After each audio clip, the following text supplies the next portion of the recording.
Hello दोस्तों, स्वागत है आप सभी का हमारे चैनल पर। तो हम लोग कर रहे हैं उत्तर प्रदेश पुलिस के लिए प्रैक्टिस सेट, तो जिसमें कि आज हम लोग करें प्रैक्टिस सेट 8। इसके पहले 7 प्रैक्टिस सेट करा दिए गए हैं, तो उसको आप लोग जाकर देखिए और अच्छा लगे तो अपने दोस्तों में भी शेयर करिए। तो चलिए हम लोग शुरुआत करते हैं। तो देखिए यहाँ पर प्रैक्टिस सेट 8 है, ठीक है। तो यहाँ पर पहला क्वेश्चन है, मात्रा की दृष्टि से दोहा के ठीक विपरीत होता है, तो ये होता है सोरठा। ऑप्शन डी हो जाएगा सोरठा। नेक्स्ट है, पीपर पात सरिस मन डोला। पीपर पात उपमा अलंकार का कौन सा अंग है? तो ये हो जाएगा आपका उपमान। ऑप्शन डी हो जाएगा उपमान। नेक्स्ट है, तुलसीदास किसकी कविता है? तुलसीदास किसकी कविता है? तो ये हो जाएगा आपका Suryakant Tripathi Nirala. Option D. Next है, गुनाहों का देवता के रचनाकार। गुनाहों के देवता के रचनाकार है धर्मवीर भारती। ऑप्शन डी में है। संगीत द्वारा व्यक्ति का यहाँ पे डैश से फिर प्रभावित होता है, तो ये होता है आपका आचरण। ऑप्शन डी में आचरण। नेक्स्ट है, वन वन वन युग्म का वन युग्म का नाम बताइए। तो ये हो जाएगा आपका पुनरुक्त युग्म। ऑप्शन बी है पुनरुक्त। इसमें इनमें से शुद्ध वर्तनी का शब्द है कृषांगिनी, कृषांगी, कृषांगी या कृषांगी। तो ये ऑप्शन सी हो जाएगा कृषांगी। ये कृषांगी ऐसे होता है, ठीक है। ऑप्शन सी हो जाएगा। नेक्स्ट है, पेट भरे मन मोदक से कब लोकोक्ति का सही अर्थ है?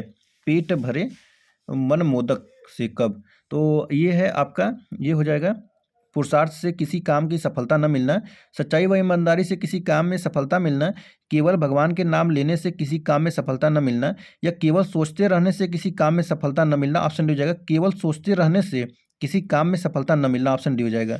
नेक्स्ट है क्वेश्चन नंबर 9, देखिए। हिंदी वर्णमाला में उष्म व्यंजन कौन से हैं? हिंदी वर्णमाला में उष्म व्यंजन, तो ये हो जाएंगे आपके स ह। ऑप्शन डी में हो जाएगा। नेक्स्ट है क्वेश्चन नंबर 10, देखिए। विकल्पों में से पुल्लिंग शब्द का चयन करें। विकल्पों में से पुल्लिंग शब्द का चयन, तेजस्वी, तपस्विनी, हंसिनी या परोपकारिणी। ये हो जाएगा तेजस्वी। ऑप्शन हो जाएगा तेजस्वी। नेक्स्ट है, वह आप ही चला गया। वह आप ही चला गया, यहाँ पे क्या होगा? तो यहाँ पर हो जाएगा निजवाचक। ऑप्शन बी हो जाएगा निजवाचक। चलिए क्वेश्चन नंबर 12 है, धुंधला शब्द में विशेषण है। धुंधला शब्द में विशेषण है गुणवाचक। ऑप्शन बी हो जाएगा। फिर एक क्रिया चुनिए। मेरे घर में मेरी दादी माँ भोजन बनाती हैं, इस घर में कौन सा क्रिया होगा? तो यहाँ पे हो जाएगा बनाती है। Option B. क्वेश्चन नंबर 14 है, उस जगह एक सभा होने जा रही है। उस जगह एक सभा होने जा रही है, रेखांकित पद में से कौन सा पर सर्ग है? करण, अधिकरण, संप्रदान या अपादान। तो ये हो जाएगा अधिकरण। ऑप्शन बी में है अधिकरण। फिर है, मेरी जेब में 10 रुपए हैं, वाक्य में प्रयुक्त काल कौन सा है? तो ये हो जाएगा पूर्ण वर्तमान काल। ऑप्शन बी हो जाएगा। फिर है, उसने कटोरा भर दूध पिया, वाक्य में अपव्यय अव्यय शब्द कौन सा है? अव्यय शब्द, तो ये हो जाएगा आपका भर। ऑप्शन सी हो जाएगा भर। फिर है, स्वर्ण शब्द है स्वर्ण। स्वर्ण तत्सम है, तद्भव या देशज या विदेशी है। तो ये हो जाएगा आपका तत्सम है। ऑप्शन हो जाएगा तत्सम। अट्टालिका का तद्भव रूप, अट्टालिका का तद्भव रूप होता है अटारी। ऑप्शन डी में है अटारी है। विदेशज शब्द है विदेशज, तो विदेशज है जादू। ऑप्शन हो जाएगा जादू। क्वेश्चन नंबर 20, देखिए। कपड़ा का पर्याय बताइए। कपड़ा का पर्याय क्या होता है? कपड़ा का पर्याय होता है आपका वसन। ऑप्शन मिल जाएगा वसन। फिर इप्सित, इप्सित का शब्द विलोम, इप्सित का विलोम बताइए। तो इप्सित का विलोम हो जाएगा आपका अनिश्चित। फिर दिए गए विकल्पों में से गेह के समानार्थी शब्द कौन से? गेह के समानार्थी, तो ये हो जाएंगे आपके ऑप्शन नंबर पहले तम, तमस, तिमिर, सभा, परिषद, गोष्ठी, सदन, भवन, निकेतन। तो ये हो जाएगा आपका सदन, भवन, निकेतन। ऑप्शन सी में है। चलिए नेक्स्ट क्वेश्चन नंबर 23, वह स्त्री जिसका पति परदेश से आने वाला हो के लिए एक शब्द बताइए। वह स्त्री जिसका पति परदेश से आने वाला हो, तो यह हो जाएगा अगमिष्यत पतिका। अगमिष्यत पतिका, ठीक है। ऑप्शन डी हो जाएगा। नेक्स्ट है, सधवा शब्द के लिए एक वाक्य बताइए। सधवा, तो सधवा होता है आपका जिस स्त्री का पति जीवित हो। ऑप्शन सी में देखिए, जिस स्त्री का पति जीवित हो, ठीक है। क्वेश्चन नंबर 25 देखिए। 25 है, गूलर का फूल होना मुहावरे का सही अर्थ है। गूलर का फूल होना, तो फूल की तरह खिलना, अति प्रसन्न होना, दुर्लभ वस्तु। तो ऑप्शन सी हो जाएगा दुर्लभ वस्तु, ठीक है। कच्छ का अर्थ देखिए, तो कच्छ का अर्थ होता है कमरा या कांख। ऑप्शन डी हो जाएगा कमरा या कांख। फिर है, अपमान में उपसर्ग होगा, तो अपमान में उपसर्ग कौन सा होगा? तो होगा अप। ऑप्शन डी है अपवर्ग। गुड़ा केस का संधि विच्छेद, गुड़ा केस का संधि विच्छेद, तो ये हो जाएगा गुड़ाका प्लस इस। नेक्स्ट है, निम्न में से कौन सा शब्द कर्मधारय समास का उदाहरण है? कर्मधारय का समास हो जाएगा आपका पीताम्बर। ऑप्शन बी हो जाएगा पीताम्बर। राजकुमार, कला श्रेष्ठ, गृह प्रवेश नहीं होगा, पीताम्बर होगा। फिर है क्वेश्चन नंबर 30 देखिए, मैंने विद्यालय जाना है, वाक्य में अशुद्ध वाक्य, मैंने विद्यालय जाना है, तो यह हो जाएगा आपका मैंने यहाँ पे गलत हो जाएगा, ठीक है। मुझे जाना होगा ना। चलिए अब यहाँ पे गद्यांश पढ़िए, उसका उत्तर दीजिए। तो इसको ध्यान से पढ़िए। हम मनुष्यों का कुछ न कुछ बनने का स्वप्न होता है। हम अपने स्वप्न को साकार रूप प्रदान करने के लिए उसे अपना आधार और लक्ष्य बना लेते हैं। अपने अपने अपने सपने के आधार पर अपने भविष्य की नींव रखना आरंभ करते हैं। हमारा लक्ष्य कुछ भी हो सकता है।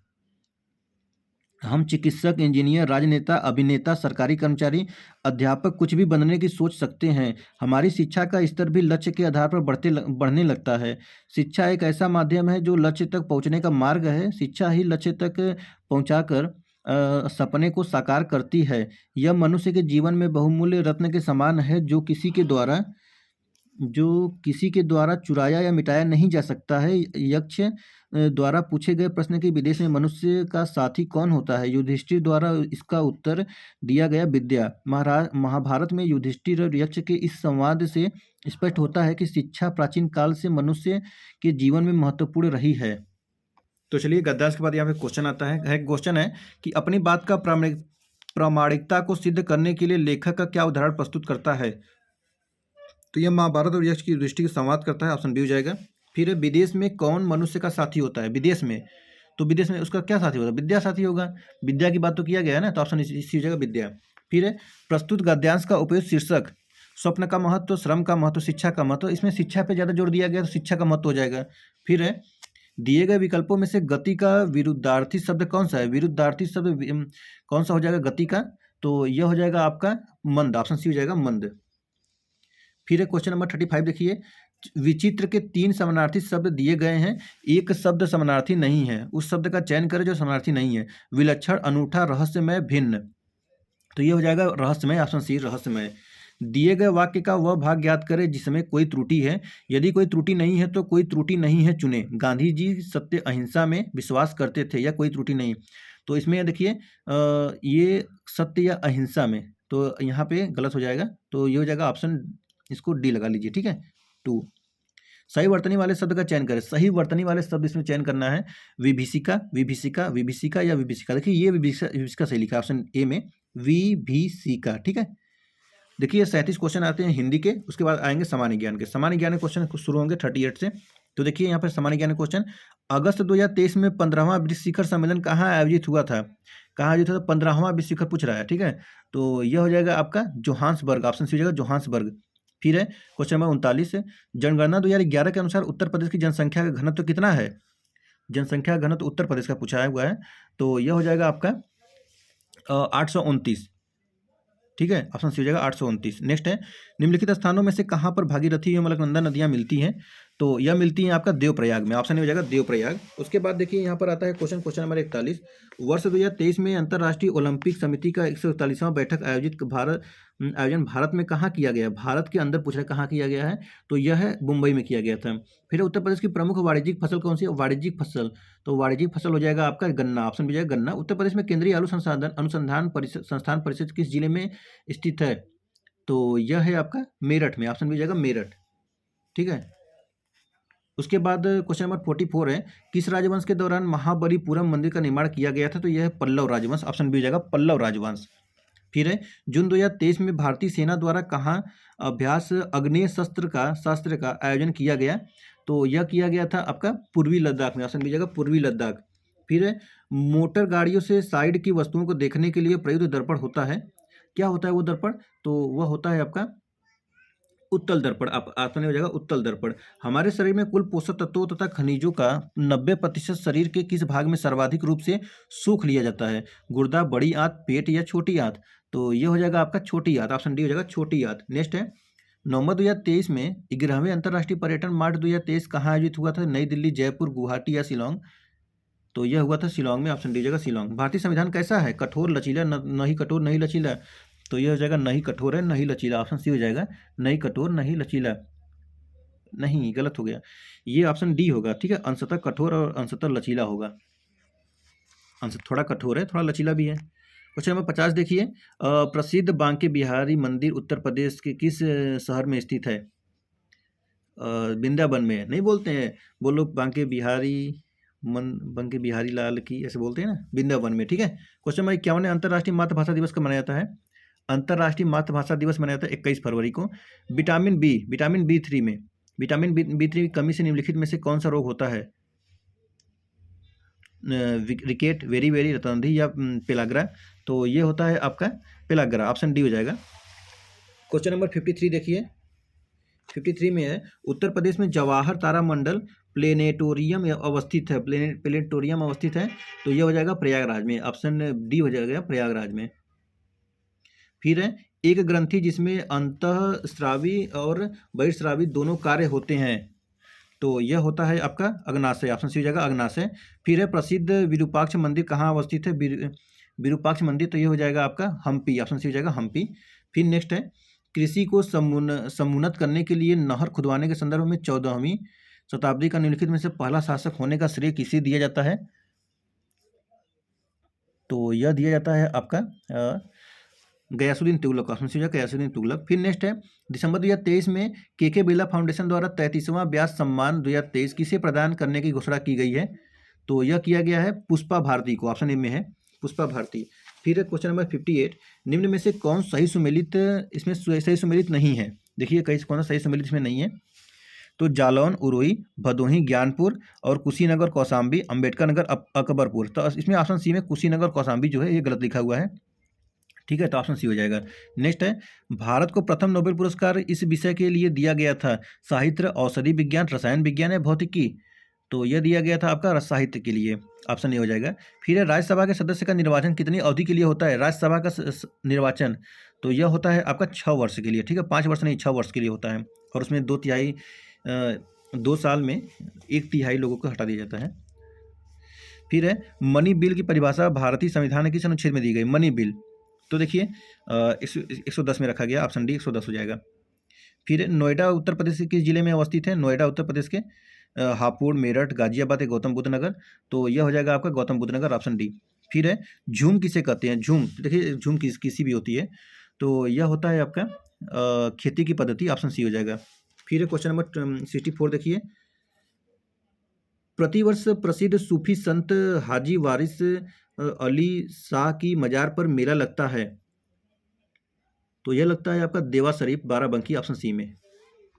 क्वेश्चन नंबर 65 है, अक्टूबर 2023 में मुख्यमंत्री योगी आदित्यनाथ ने मिशन शक्ति के क्रम में मिशन महिला सारथी का शुभारंभ किया। तो ये लखनऊ, आगरा, अयोध्या या गोरखपुर, कहाँ से किया था?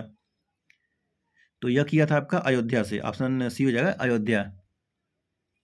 उसके बाद एक राज्य को संघ में सम्मिलित करने अथवा नए राज्यों की स्थापना करने की कार्यपालिका शक्ति निम्नलिखित में से किसके पास निहित है? संसद, लोकसभा, राज्यसभा या विधानसभा? बताइए, ये तो आना ही चाहिए, संसद में, ऑप्शन हो जाएगा संसद में, सभी संसद बनाएगा कानून। फिर है क्वेश्चन नंबर 67 देखिए, निम्नलिखित में से कौन सा रोग एक व्यक्ति से दूसरे व्यक्ति में संक्रमित नहीं होता है? एड्स, सिफिलिस और हेपेटाइटिस बी या सीरोसिस? तो ये देखिए यहाँ पर होता है ऑप्शन डी सीरोसिस, ठीक है। फिर है, विश्व का सबसे बड़ा डेल्टा कौन सा है? विश्व का सबसे बड़ा डेल्टा, तो विश्व का सबसे बड़ा डेल्टा कौन सा है? गंगा ब्रह्मपुत्र डेल्टा हो जाएगा। फिर है, निम्नलिखित युग्मों में से कौन सा युग्म पहाड़ी दर्रों के संदर्भ में सही है? पहाड़ी दर्रों के संदर्भ में, तो इसमें देखिए बोलमीडा हिमाचल प्रदेश लिखा है, नाथुला अरुणाचल प्रदेश में है, लिपुलेख उत्तराखंड और रोहतांग सिक्किम, तो ऑप्शन सी इसमें सही है, और बाकी देखिए गलत है। नाथुला देखिए सिक्किम में है, ठीक है। क्वेश्चन नंबर 70 देख लीजिए, भारत की मुख्य भूमि का अक्षांश कैसे फैली हुई है? तो इसका देखिए आंसर बता देता हूँ, 8 डिग्री 4 मिनट उत्तर और 37 डिग्री 6 मिनट उत्तर में, ऑप्शन ए हो जाएगा। क्वेश्चन नंबर 71 देखिए, निम्नलिखित में से कौन एक उत्तर प्रदेश की जनजाति संबंधित नहीं है? गोंड, थारू, जौनसारी या उपयुक्त सभी? उत्तर प्रदेश से संबंधित नहीं पूछा है, तो देखिए ये हो जाएगा उपयुक्त सभी। चलिए नेक्स्ट क्वेश्चन देखिए 72 नंबर, निम्नलिखित का मिलान कीजिए, धर्म सुधार आंदोलन और संस्थापक। तो देखिए इसको मिलाइए, आर्य समाज आपका हो जाएगा, आर्य समाज दयानंद सरस्वती हो जाएंगे, आर्य समाज दयानंद सरस्वती। और ब्रह्म समाज होगा राजा राम मोहन राय। और वेद समाज, तो वेद समाज आपके हो जाएंगे, वेद समाज केशव चंद्र सेन तथा श्रीधरलू नायडू। और प्रार्थना समाज तो हो जाएगा आत्मारंग राम पांडु। तो ये हो जाएगा आपका, देखिए ऑप्शन नंबर बी में 1 2 3 4, तो ऑप्शन बी में यही था, BADC, ठीक है। चलिए नेक्स्ट इसमें ऑप्शन बी है। नेक्स्ट क्वेश्चन करते हैं, क्वेश्चन नंबर 73। अपने उपन्यास आनंद मठ में बंकिम चंद्र चटर्जी द्वारा बंगाल में किस विद्रोह का विशेष उल्लेख किया गया? चौर विद्रोह, सन्यासी विद्रोह, कोल विद्रोह या संथाल विद्रोह? तो यह किया गया था सन्यासी विद्रोह का। नेक्स्ट है, निम्नलिखित में से किसके बीच सही मेल है? देखिए, असहयोग आंदोलन सुरेंद्रनाथ बनर्जी, स्वदेशी आंदोलन रविन्द्रनाथ टैगोर और भारतीय राष्ट्रीय सेना सुभाष चंद्र बोस, स्वराज पार्टी महात्मा गांधी। तो देखिए, इसमें भारतीय राष्ट्रीय सेना सुभाष चंद्र बोस के लिखा है, ये कथन गलत हो जाएगा। ठीक है, अब इस सेशन का लास्ट क्वेश्चन देखते हैं, क्वेश्चन नंबर 75 है, निर्धनता का दुष्चक्र अवधारणा संबंधित है, तो यह हो जाएगा आपका नक्शे से, ऑप्शन बी हो जाएगा नक्श से। ठीक है, इसके बाद ये क्वेश्चन जीके जीएस और हिंदी के बाद आता है आपका मैथ रीजनिंग का 75 क्वेश्चन होगा। तो चलिए, इसको अगर आपको ज़रूरत हो, अगर लगता है कि आप सॉल्व नहीं कर सकते हैं तो बोलिएगा, कमेंट करिएगा, आपको दूसरा वीडियो बना के दिया जाएगा। ठीक है, चलिए हम लोग फिर मिलते हैं नेक्स्ट वीडियो में। अपने दोस्तों में शेयर करिए जो भी इसकी तैयारी कर रहे हैं, और जो भी पीछे वीडियो है उसको देखते रहिए, और लगातार जितना बार रिवीजन करेंगे उतना आपके लिए फ़ायदा होगा। तो फिर मिलते हैं नेक्स्ट वीडियो में, आप सबके बहुत बहुत धन्यवाद।